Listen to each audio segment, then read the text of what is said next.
Selamat datang kembali di pembahasan mendalam kita. Kali ini nih kita bakal kupas pengalaman yang ya lumayan bikin merinding lah ya, dari dunia medis. Lebih tepatnya dari cerita seorang perawat. Sumber kita ini dari transkrip wawancara di YouTube, kanalnya Lentera Malam, judulnya Kisah Horor Perawat Rumah Sakit. Ini pengalaman Mas Randy sendiri waktu dia tugas di sebuah RS swasta di Bogor, sekitar tahun 2013-2014 gitu. Oke, jadi fokus kita sekarang ini mau nyoba gali inti cerita Mas Randy ya, pengalaman dia langsung pas lagi kerja. Siap-siap aja dengar cerita yang mungkin agak gimana gitu.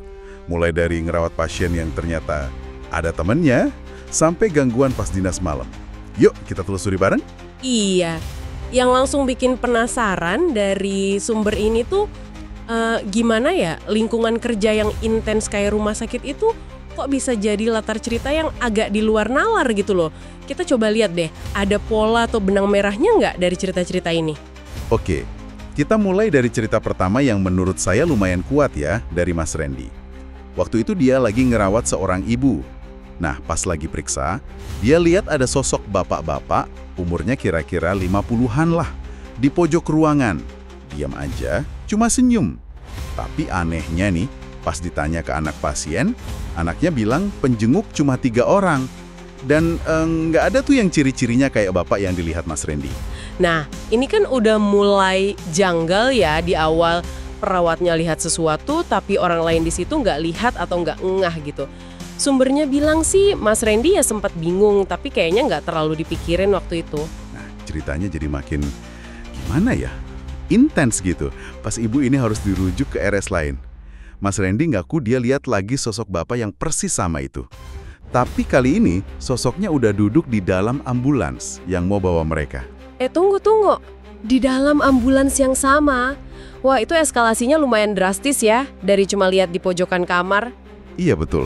Terus puncaknya pas udah nyampe di RS rujukan, si anak pasien ini nunjukin foto almarhum ayahnya yang baru meninggal kayaknya 5 hari sebelumnya.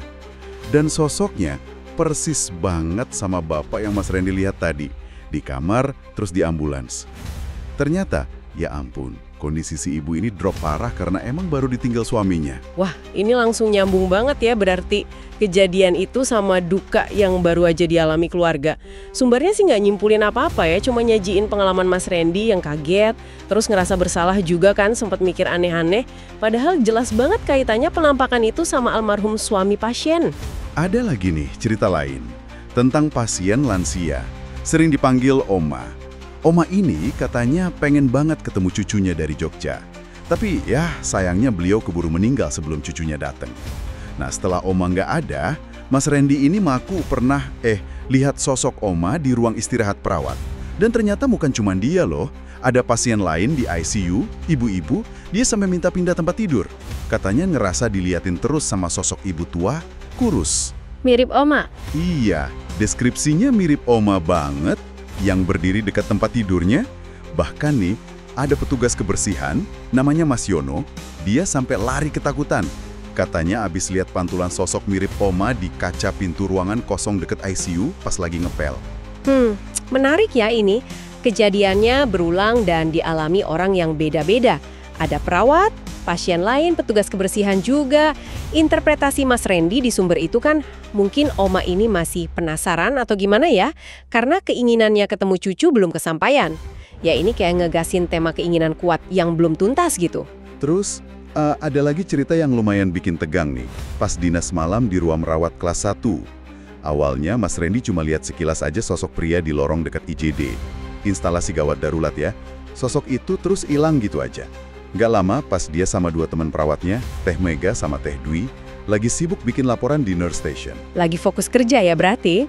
Ya, lagi nulis gitu. Tiba-tiba kedengeran suara dehem. Keras banget. Dari ruang penyimpanan alat. Persis di belakang mereka. Bertiga dengar semua, jelas banget.